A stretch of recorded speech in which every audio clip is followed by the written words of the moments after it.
आंखें बंद करो और इन शब्दों को महसूस करो। मुझे नहीं पता तुम जानते हो या नहीं, लेकिन तुम्हें सिर्फ एक ही जिंदगी मिली है, एक मौका, एक अवसर। और हर दिन जब तुम उठते हो तुम्हारे पास एक चुनाव होता है, या तो तुम अपनी महानता का गीत गाओ या दुनिया को अपनी आवाज दबाने दो। तुम जानते हो लाखों लोग पछतावे के साथ मर जाते हैं। सवाल ये है, क्या तुम भी उनमें से एक बनोगे? क्या तुम अपने आखिरी दिनों में ये सोचते हुए जियोगे कि तुम्हारे सपने तुम्हारे साथ ही खत्म हो गए क्योंकि तुमने कभी उन्हें सच करने की कोशिश ही नहीं की? कृपया ऐसा मत होने देना। कभी ये मत महसूस करना कि तुमने कम में समझौता कर लिया, क्योंकि ये जिंदगी एक बार खत्म हुई तो फिर कोई दूसरा मौका नहीं मिलेगा। इसलिए ऐसे मत जियो जैसे तुम्हें दूसरा मौका मिलने वाला है, क्योंकि सच ये है तुम्हें सिर्फ एक ही मौका मिला है। एक दिन ऐसा आएगा जब कल कभी नहीं आएगा। जो तुम्हारे पास एक चुनाव है, तुम हर डर का सामना करके आगे बढ़ सकते हो या हर डर से भाग सकते हो। तुम आगे बढ़ सकते हो या बस जिंदगी को गुजरते हुए देख सकते हो। लेकिन मैं तुम्हें एक बात बताती हूँ, असली असफलता सिर्फ उसी जिंदगी में होती है जो कोशिश ही नहीं करते। क्यों जीना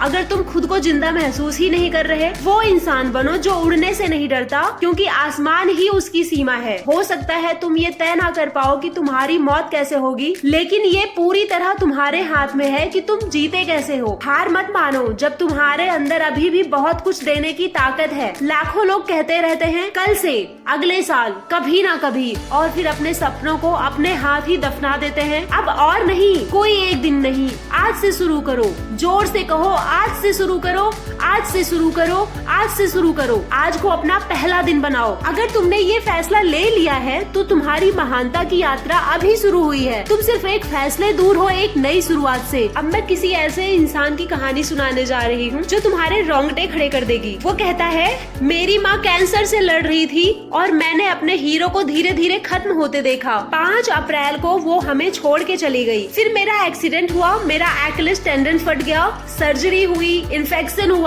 मैं अपनी जिंदगी के सबसे बुरे मानसिक दौर में था। फिर माँ के जाने से सिर्फ 2 हफ्ते बाद मेरी दादी भी गुजर गई और उसी समय मेरी छोटी बेटी माया खेलते खेलते अचानक बेहोश हो गई। मैं दौड़कर पहुंचा, वो जमीन पर पड़ी थी, हिल भी नहीं रही थी। मैंने उसे उठाया और कहा, बेटी भगवान तुम्हारे साथ हैं, और वो अचानक ठीक हो गई। लेकिन अस्पताल में पता चला उसके दिमाग से खून बह रहा था और शायद वो बच भी ना पाए। फिर डॉक्टर ने कहा ये एक चमत्कार है कि खून रुक गया है।